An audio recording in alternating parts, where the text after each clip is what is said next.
Hello, my name is Dillon and I was the first in my family to graduate from college. I had two major influences in me becoming a reader and writer. The first was my mother. She was one of the most avid readers I've ever met in my entire life. Every book that she could find, she would read. The second thing that influenced me becoming a reader and writer was video games, surprisingly. I remember watching my brother play for hours The Legend of Zelda when it first came out on Nintendo. And it was all because I wanted to be around him all the time. He hated it, but eventually I learned to read the speech bubbles that would appear above the characters in the game. This influence from video games would carry on into my early childhood, as I remember bringing video game magazines to read at school. My reading teacher hated it and would consistently take them from me in class. And I would always argue with her about, what does it matter what I'm reading as long as I'm reading? And I'm, increasing my vocabulary. What does it matter that I'm reading video game magazines? But it was an argument I would always lose, and I would always lose my magazine. I think one of the most influential books I can remember as a child that my mom would read to me every night almost was The Stinky Cheese Man and fairly stupid tales, other fairly stupid tales. And this book is kind of silly. It has basically makes fun of all of the childhood nursery rhymes and childhood stories we remember our parents telling us as a kid. My favorite character from this book was the Stinky Cheese Man because he thought he was the gingerbread man and always asked people to come chase him and that they'd never, and taunted them about how they'd never catch him. But the funny part of it was that he was stinky cheese and no one wanted to catch him. And so the story continues like that, and I always enjoyed humorous texts as a child.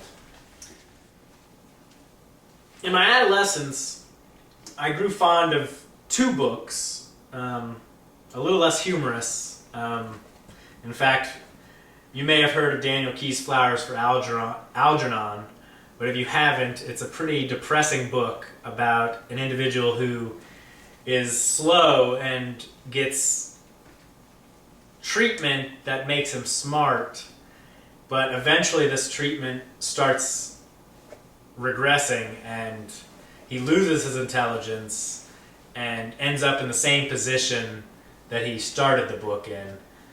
I'm not sure why I decided to go with such dark books as a kid. The second is Life of Pi, which is also a fairly depressing book, but there is a silver lining to this one, depending on the story you choose to believe. He tells two stories, one of which he never gives you an answer on which one's the true story, and he leaves it up to you to make that decision. But I always like to believe the story of the animals on the lifeboat with him, rather than the darker story of his parent or his mother and all the other survivors getting eaten by a chef on the ship. But the three teachers that I remember influencing me the most were my 9th grade English teacher and my 11th and 12th grade English teachers. The 11th and 12th grade teachers always did this thing every year that they read Wuthering Heights by Emily Bronte. They would read this every year, and as a teenage boy, I never understood why. They said it was a good ghost story. It just looked like a girl's book to me. But in high school or in college, I decided to take it upon myself to read this book, and I was surprised by how much I enjoyed it.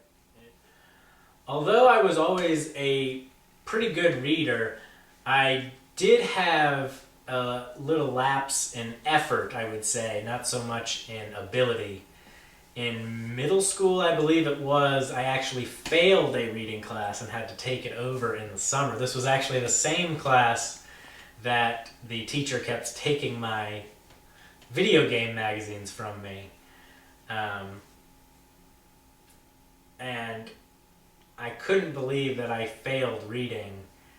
And I was sure I would never let that happen again. And sure enough, I decided to break down and listen to the following reading teacher and not bring my video game magazines to school and not read them in class, although I still enjoyed video games and thought there was value in those magazines. That's one thing that I feel teachers today tend to push the classics and the old writing, and that was definitely something I never wanted to do when I became a teacher, having gone through that experience of having my literature taken from me, or what I consider literature. Maybe some of you don't. But it really bothered me that she did that, and I always made a promise to myself after that if I became a teacher, I would never take students' literature. Once upon a time, there was a little old woman and a little old man who lived together in a little old house.